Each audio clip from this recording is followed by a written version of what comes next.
नमस्कार विद्यार्थी मित्रांनो, क्रिएटिव्ह मॅथ्स मराठी या आपल्या लाडक्या युट्यूब चॅनलमध्ये तुमच्या सगळ्यांचं सहर्ष स्वागत आहे. आता 6वी पॅट परीक्षेवरती चर्चा करतोय. पॅट परीक्षेचा आपला इंग्रजीचा पेपर आहे 22 तारखेला. तर हा इंग्रजीचा पेपर, त्याची एक प्रश्नपत्रिका आज आपण पाहण्याचा प्रयत्न करतोय. तर बघा मित्रांनो, इथे तुम्हाला एखादा प्रश्न येऊ शकतो, complete the dialogue between Sharma and Patil. तर याच्यामध्ये शर्मा म्हणतो, hello mister Patil, how are you. मग पाटील काय म्हणणार, बाबा आय एम फाईन, आणि आय एम फाईन म्हणणार. मग शर्मा म्हणतो, हाऊ वॉज युअर जर्नी. मग पाटील म्हणतो, बाबा journey was fantastic, journey was very good, असं म्हणल. आणि शर्मा म्हणतो, has journey been done by train or bus. बाबा तू ट्रेननी गेला होता का बसने. मग पाटील बाबा म्हणाल की बस असेल, ट्रेन असेल, ट्रेन किंवा बस मधलं काय तर लिहेल. शर्मा म्हणतोय, they it's all right, now just wash your hand and face. आणि मग इथं खाली उत्तर असेल. तर ती सगळी उत्तरं तुम्हाला इथे बघायला मिळेल. स्क्रीनवरती तुम्हाला उत्तरं दिसत आहेत पाटीलची. तर ही सगळी उत्तरं जरा नीट समजून घ्या. ओके, आता आपण पुढचा एक प्रश्न घेऊयात. म्हणजे तुम्हाला डायलॉग लिहायला एखादा प्रश्न तुम्हाला हमखास विचारला जाऊ शकतो डायलॉग रायटिंगवरती. पुढचा प्रश्न बघा, एक कविता आहे. ही कविता व्यवस्थित वाचायची आहे, समजून घ्यायचे. कवितेचं नाव आहे time. How many seconds in a minutes, 60 and no more in it. How many minutes in an hour, 60 for sun and shower. How many hours in a day, 24 for work and play. बघा या ठिकाणी इथं काही प्रश्न विचारले जातील. बघा पहिला प्रश्न आहे, read the poem and out of the rhyming pair. आता त्यातले रायमिंग पेअर कुठले बाबा.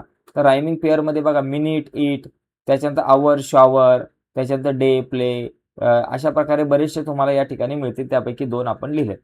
Read the poem and write two related word with time. टाइमशी रिलेटेड वर्ड कुठले आहेत बाबा. इथं बघा सेकंड आहे, मिनिट आहे, आवर आहे. हे सगळे टाइमशी रिलेटेड आहे. सेकंड लिहा, मिनिट लिहा, आवर लिहा. मी 2 लिहिलेले आहेत. तुम्हाला 2 विचारले, 2च लिहायचे. बघा या ठिकाणी एवढेच प्रश्न आहेत मित्रांनो. 4 मार्क तुम्हाला इथे मिळून जातील. आता आपण जाऊयात आपल्या पुढच्या प्रश्नाकडे. क्वेश्चन नंबर 3A जो आहे हा पोएम आहे. पोएमवर आधारित तुम्हाला प्रश्न विचारले जातील. आणि इथे बघा, read the following statement and tick the one that are news. News कुठल्या आहेत त्याला टिक करायचंय, आणि जे न्यूज नाही आहेत त्यांना क्रॉस करायचं. बघा, मीना वेंट टू मार्केट. आता मीना मार्केटला गेली, ही काय न्यूज आहे का. नाही बाबा, ही न्यूज नाहीये. मग इथं तुम्ही फुली करा. Meena reach mountain Kalsubai in a record time. Meena Kalsubai शिखरावरती पोहोचली, तर ही न्यूज होऊ शकते. तिसरा बघा, Mayank got a birthday gift from his sister. मयंकला त्याच्या बहिणीकडून बर्थडे गिफ्ट मिळालं. तर ही जी आहे ही काही न्यूज होणार नाहीये मित्रांनो, लक्षात घ्या, ही न्यूज नाही होणार. पण Mayank won the first prize in a national swimming competition, तर ही न्यूज होऊ शकते. तर इथे बघा खाली उत्तर आहेत, तुम्हाला टिक केले. दुसरी आणि चौथी न्यूज आहे, बाकी 2 न्यूज नाहीयेत. पुढचा प्रश्न बघा, read the words and write the plural forms of the following. म्हणजे बसचं बसेस, म्हणजे एक वचन आहे बस, त्याचं अनेक वचन लिहायचे. बसचं बसेस, स्टोनचं स्टोन्स, ऍक्टिव्हिटीज ऍक्टिव्हिटीज. त्याचबरोबर डी प्रश्न आहे, त्याच्यामध्ये दिलंय अंडरलाईन द सायलेंट लेटर.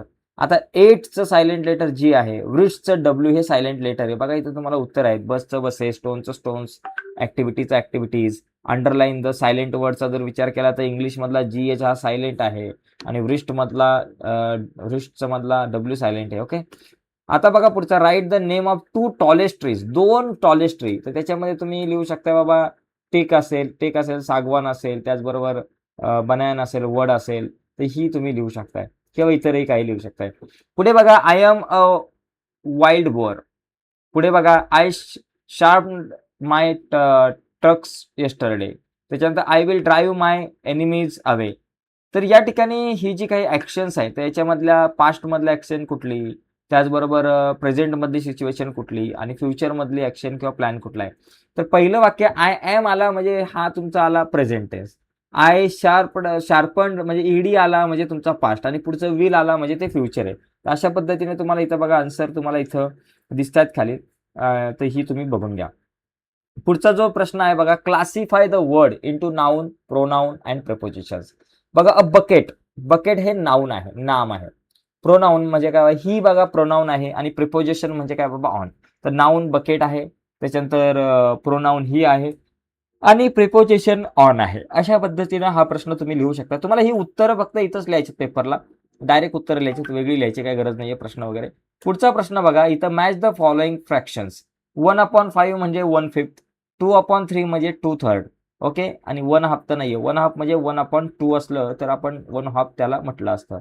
पुढचा प्रश्न बघा, सॉल्व द फॉलोइंग पझल. आता पहिलं बघा इंग्लिश होईल बघा पहिल्या ह्याच्यात, आणि नंतर INDIA इंडिया वगैरे होऊ शकतो बघा. अशा प्रकारे इंग्लिश आणि इंडिया अशा प्रकारे हे पझल कंप्लीट करायचा सोपा प्रश्न आहे. पुढचा प्रश्न बघा, complete the following sentences using different ending. जसं I will have a dozen, एक डझन काय बाबा बनानाज आहेत, इग्स आहेत, बॉल्स आहेत, काही लिहू शकता तुम्ही. आय जस्ट कांट विदाउट, कशा शिवाय तुम्ही जगू शकता, वॉटर, टी, काय तुम्हाला लिहायचं ते लिहू शकता. आय डिस्परेटरी नीड, मला तुम्हाला कशाची आवश्यकता आहे. तर या ठिकाणी बघा, I have a dozen drugs, I just can't without water, आणि आय डिस्परेटरी नीड्स हेल्प, मला मदतीची गरज आहे.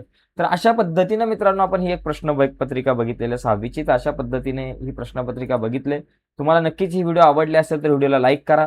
नवीन असाल चॅनलवर तुम्ही आणि अजूनपर्यंत आपला चॅनल सबस्क्राईब नसेल केला तर आत्ताच आपला चॅनल सबस्क्राईब करून त्या बाजूला असलेलं बेलचं बटन दाबा, जेणेकरून आम्ही अपलोड केलेल्या प्रत्येक नवीन व्हिडिओची नोटिफिकेशन तुमच्यापर्यंत पोहोचेल. बाय मित्रांनो, धन्यवाद.